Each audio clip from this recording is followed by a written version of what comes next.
सदरचे जे इसम होते सदरचे जे इसम होते श्रीकांत श्रीधर कुरुंद ही व्यक्ती एका राजकीय पक्षाशी निगडीत आहे, ती म्हणजे राष्ट्रवादी शरद पवार गटाशी निगडीत आहे.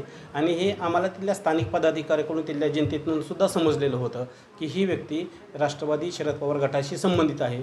आणि म्हणूनच ही व्यक्ती माननीय नामदार तानाजीराव साहेबांना बदनाम करण्यासाठी हेतुस्परस्पर नाही, हेतू घेऊनच त्या ठिकाणी आलेली होती. त्याला कुठल्या तरी राजकीय पक्षाचं बळ असल्याशिवाय एवढ्या मोठ्या कार्यक्रमात मंत्री महोदयासमोर अशा प्रकारचं वक्तव्य, अशा प्रकारची वागणूक करूच शकत नाही, आमचं ठाम मत आहे. हो,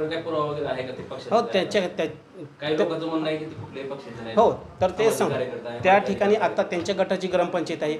गेल्या 5 वर्षात जर त्या ठिकाणचा हिशोब आपण तिथली माहिती घेतली तर त्याच्या विरोधात ग्रामपंचायत होती, त्या पक्षाच्या विरोधात ग्रामपंचायत होती. सतत 5 वर्षे त्या ठिकाणी प्रत्येक कामात तक्रार, माहिती अधिकार ह्या प्रकारचे ते अडथळा आणणे, त्या प्रकारचे ते कृत्य करत होते. या 5 वर्षात त्यांच्या पक्षाची ग्रामपंचायत आहे. या वर्षात त्यांचा एकही तक्रारी अर्ज, एकही माहिती अधिकार आलेला नाही. याच्यावरून ते निश्चितच होतं की ही त्या पक्षीय संघटनेशी निगडीत व्यक्ती आहे.